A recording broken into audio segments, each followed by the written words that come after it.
Расте незадоволството во јавноста откако владата одлучи со пари на граѓаните од државниот буџет да покрива долгови кон лозари, пензиски осигуреници и да преговара за отпис на сметки на струја. Министерот за земјоделство уверува дека државата не покрива долгови кон приватни фирми, туку кон оштетените лозари. Вели дека веќе в четврток владата на седница најверојатно ќе донесе одлука за исплата кон лозарите. Тврди дека има механизми истите суми да се вратат во буџетот од винарниците должници. Државата во следните 3 години, согласно Законот за земјоделство и рурален развој, сите исплати кои што ќе ги прават компаниите, за кои што го презима долгот, ќе бидат сите исплати стопирани преку управата за јавни приходи и ќе бидат средства на буџетот преку платежната агенција ќе се вратат во буџетот на Република Македонија. Исто тоа ќе се следи во делот на стечените постапки кои што се отворени во други случаи.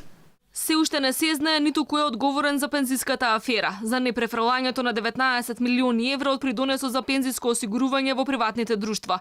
Откако групата за фискални прашања Цивитакс побара од министерката Царовска да ја прикаже целосната документација и да посочи конкретни личности кои го дозволиле пропустот, таа вели тоа е работа на надлежните органи. Основното јавно обвинителство испрати покана до мене, што значи дека е веќе некаква постапка отпочната.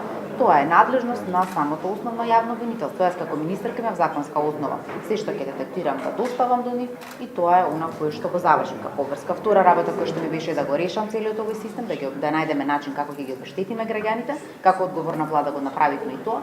За другите институции не би сакала јас да коментирам, ве молам да побарате изјава од нив. Не стивнуваат реакциите ниту на редовните плаќачи на струја. Откако премиерот обелодени дека преговара со Евана и Елем да им ги проста долговите на граѓаните и фирмите кои не ги платиле сметките до 2006 година.